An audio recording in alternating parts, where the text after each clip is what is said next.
जय Hind dear student. हम लोग कर रहे हैं हाउस होल्ड सर्किट जो कि चैप्टर नंबर 9 है और इसमें आज हम लोग स्टार्ट करेंगे पार्ट बी जो है some essential component of house wiring system. इसमें पहला टॉपिक है फ्यूज। फ्यूज क्या है? तो जैसा कि हम लोगों ने पहले पढ़ रखा है कि फ्यूज एक ऐसी डिवाइस है जो किलोवाट मीटर के बाद और मेन सर्किट से पहले लगाया जाता है, लाइव वायर के साथ कनेक्ट किया जाता है। और ये एक ऐसा डिवाइस है जिसमें करंट जब एक्सेस हो जाता है, इसमें से करंट होकर पास होता है और जब करंट एक्सेस हो जाता है तो ये सर्किट में अपने आप को हीटिंग इफेक्ट पर काम करके क्या करता है, डैमेज कर लेता है और फिर सर्किट ब्रेक हो जाती है और करंट आगे नहीं बढ़ पाता है। तो इस तरीके से हम ऐसा कह सकते हैं कि जो फ्यूज होता है एक ऐसी डिवाइस है जो किसी भी इलेक्ट्रिकल अप्लायंस को एक सेफ गार्ड के तरीके से वर्क करता है और उसे सेफ्टी बनाए रखता है और इलेक्ट्रिकल अप्लायंस ख़राब नहीं होता है। इसे किसी भी इलेक्ट्रिकल अप्लायंस के साथ जब जोड़ा जाता है तो सीरीज़ में जोड़ा जाता है और उस इलेक्ट्रिकल अप्लायंस का हमें रेटेड करंट मालूम होना चाहिए ताकि इससे एक आइडिया ये मिलता रहे कि इससे ज़्यादा करंट होने पर ये सर्किट का ऐसा फ्यूज़ जोड़ें कि इससे ज़्यादा करंट होने पर ये फ्यूज़ उड़ जाए यानी कि ख़राब हो जाए और सर्किट हमारा सेफली बचा रहे। जो फ्यूज होता है, फ्यूज अपने में से जो करंट फ्लो कराता है, जैसे मान लो ये फ्यूज वायर है तो फ्यूज वायर में जो करंट फ्लो होता है वो करंट का फ्लो केवल एक डेफिनिट लिमिट तक ही परमिट होता है और उस डेफिनिट लिमिट से ज़्यादा जब कभी भी करंट फ्लो होता है तो ये फ्यूज ख़राब हो जाता है, डैमेज हो जाता है। तो कह रहा है कि अगर कोई भी वायर हो, मान लो कि हमने उसको फ्यूज के लिए यूज किया है तो एक डेफिनिट लिमिट तक ही करंट को केवल परमिट करता है, तो इस डेफिनिट करंट को हम करंट रेटिंग कहते हैं। इसको क्या कहते हैं? करंट रेटिंग कहते हैं। डेफिनिट अमाउंट ऑफ करंट जो उसमें से परमिट होता है उसे करंट रेटिंग कहते हैं। और जैसे ही इस करंट से ज़्यादा करंट इसमें से फ्लो होगा तुरंत फ्यूज क्या करेगा कि हीट हो जाएगा, गर्म हो जाएगा और हीट होने के बाद ये मेल्ट हो जाता है क्योंकि इसकी मेल्टिंग पॉइंट लो होती है फ्यूज वायर की और स्पेसिफिक रेजिस्टेंस हाई होता है। तो अब जब इसका मेल्टिंग पॉइंट, इसका टेम्परेचर बढ़ता है तो मेल्टिंग कम ही टेम्परेचर बढ़ने पर इसका मेल्टिंग पॉइंट बहुत लो होता है तो ये मेल्ट हो जाता है और अपने मेल्टिंग पॉइंट पर पहुंचकर जब मेल्ट हो जाता है तो ये इसकी वजह से सर्किट ब्रेक हो जाता है और सर्किट ब्रेक होता है तो इलेक्ट्रिकल फ्यूज इस तरीके से किसी भी इलेक्ट्रिकल सर्किट का एक सेफगार्ड के तरीके से वर्क करता है और इसका यूज हम लोग बहुत अच्छे से करते हैं और बहुत सारे इलेक्ट्रिकल अप्लायंस के को कनेक्ट करने से पहले, मतलब कह सकते हैं कि स्विच के से पहले ही हम इसका कनेक्शन करते हैं फ्यूज का। फ्यूज बनता कैसे है ये भी बता दूं आपको।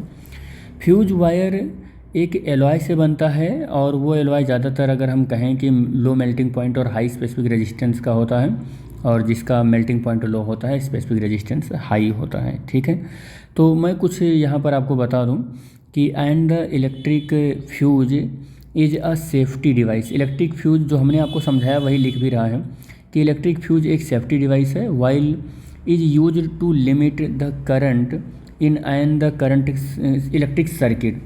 कह रहा है जब किसी इलेक्ट्रिक सर्किट में करंट फ्लो करता है और उस लिमिट से ज़्यादा अगर फ्लो करता है तो उससे ये फ्यूज जो होता है हमको सेफ्टी प्रोवाइड कराता है, इसलिए इसे एक सेफ्टी डिवाइस कहते हैं। The use of a fuse safe guard, और ये फ्यूज जो है ये एक तरीके का सेफ गार्ड है किसी इलेक्ट्रिक सर्किट का एंड अप्लायंस का connected in that the circuit, जिस सर्किट में ये लगा हुआ होता है, फ्रॉम बीइंग द डैमेज, और डैमेज होने से उस इलेक्ट्रिकल अप्लायंस को बचा लेता है। कह रहा है कि किस किस केस में इलेक्ट्रिक करंट एक्सीड कर जाता है जिससे ये हमें बचाता है फ्यूज।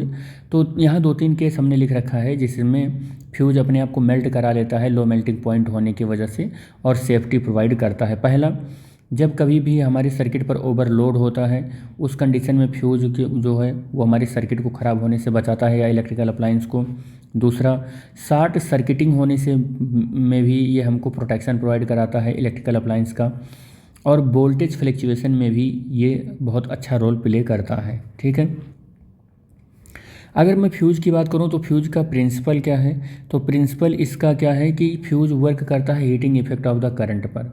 अगर इसका हम हीटिंग इफेक्ट ऑफ करंट की बात करें तो इसका जो टेम्परेचर होता है वो बहुत ज़्यादा जब करंट फ्लो होता है तो इसकी इलेक्ट्रिकल एनर्जी हीट एनर्जी में कन्वर्ट होने लगती है और इस वायर में फ्लो होने वाला करंट का इलेक्ट्रिकल एनर्जी जब हीट एनर्जी में कन्वर्ट होने लगता है तो वहाँ पर टेम्परेचर क्या होता है, चेंज होता रहता है।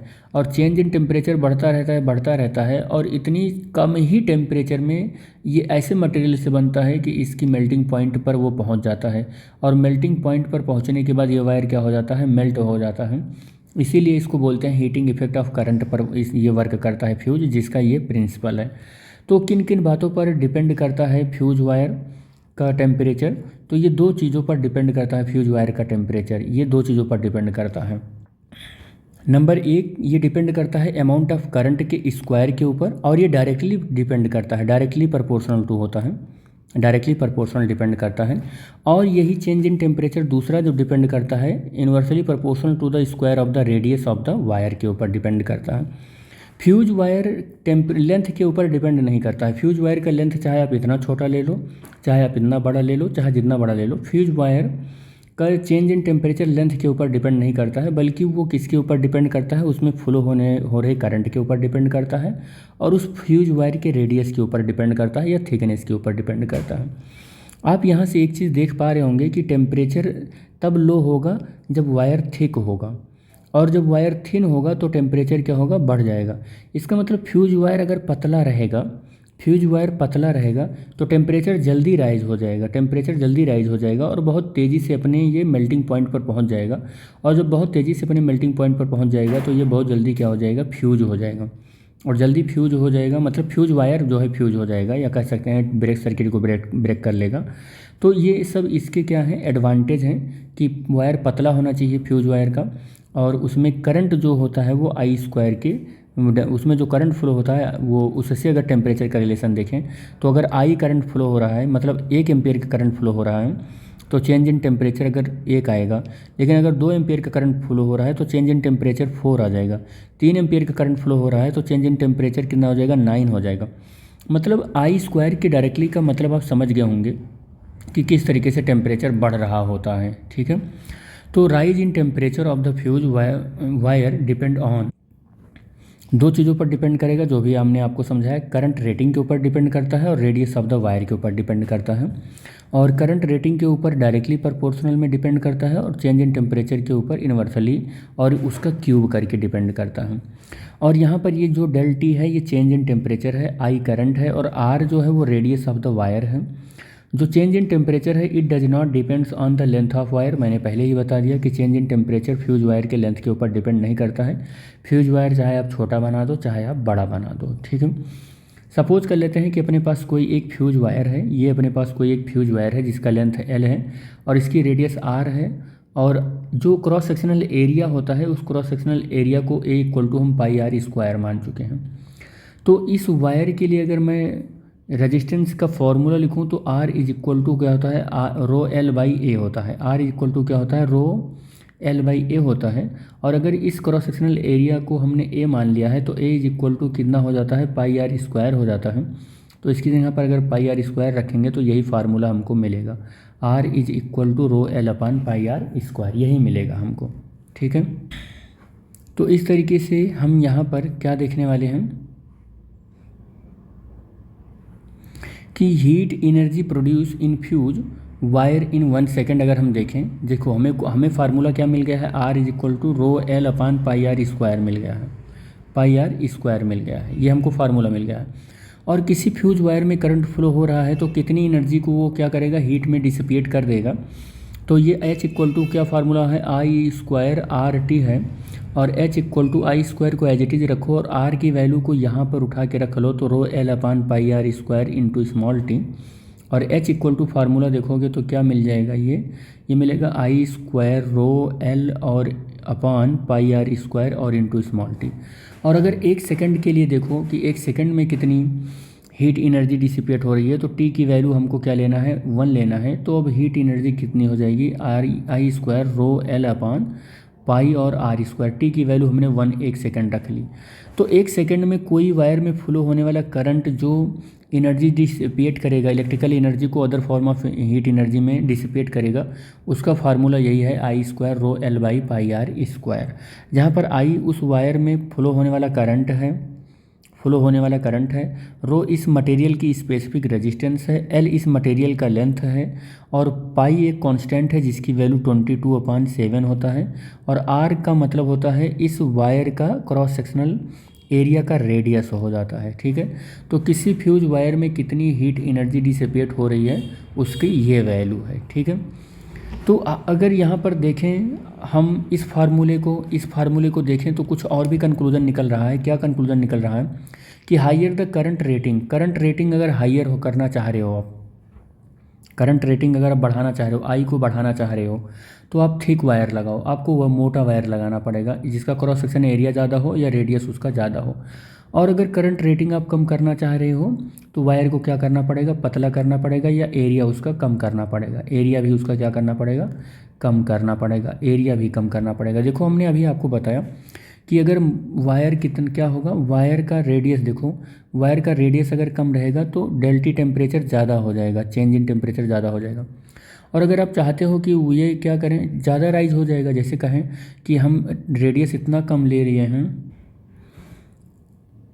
रेडियस इतना ज़्यादा कम ले लिए हैं कि चेंज इन टेम्परेचर बहुत ज़्यादा आ जा रहा है, और अगर रेडियस हम ज़्यादा ले लेंगे तो चेंज इन टेम्परेचर क्या आ जाएगा, कम आएगा, चेंज इन टेम्परेचर कम आएगा, क्योंकि ये इन्वर्सली प्रोपोर्शनल है।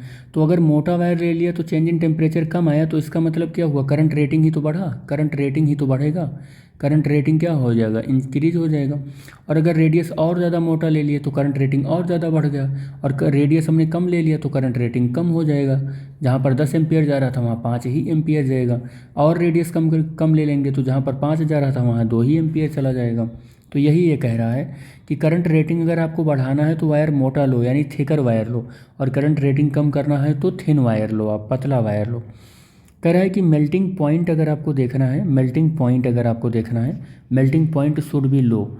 तो अगर मेल्टिंग पॉइंट किसी वायर का देखना है जो कि फ्यूज वायर है, तो अप्रॉक्सीमेटली हम लोग टिन और लेड का फ्यूज लेते हैं, और टिन और लेड के फ्यूज के लिए अगर हम मेल्टिंग पॉइंट की बात करें तो वो 250 यानी 250 डिग्री सेंटीग्रेड होता है approximately. Resistance should be high, resistance जो होता है वो हाई होता है, किसका हाई होता है, तो ये आपको बात रखना होगा, किसका हाई होना चाहिए, ये उसका फ्यूज वायर का होना चाहिए। ठीक है, तो फ्यूज वायर ऐसा होना चाहिए जिसका रेजिस्टेंस क्या होना चाहिए, हाई होना चाहिए। और रो यानी कि स्पेसिफिक रेजिस्टेंस की बात हो रही है यहाँ, रेजिस्टेंस से स्पेसिफिक रेजिस्टेंस का मतलब होगा, तो rho is equal to specific resistance होता है high then the copper and aluminium होना चाहिए। कॉपर और एल्यूमिनियम की अगर स्पेसिफिक रेजिस्टेंस की बात करें तो वो बहुत कम है देन जो हमारे फ्यूज वायर जो टिन और लेड का बना के रखा है।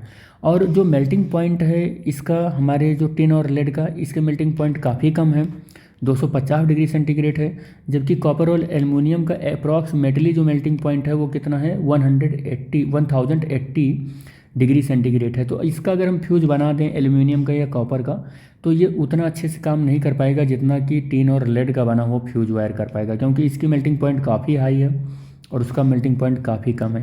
भाई ये 250 कहाँ, ये 1080, लगभग 4 गुने का अंतर है, 4 टाइम्स का डिफरेंस है। तो इसका हम कॉपर का और एल्युमिनियम का फ्यूज वायर नहीं बनाते हैं, बल्कि फ्यूज वायर हम किसका बनाते हैं, एक ऐसा मटेरियल चूज़ करते हैं जिसका मेल्टिंग पॉइंट लो हो, स्पेसिफिक रेजिस्टेंस बहुत हाई हो।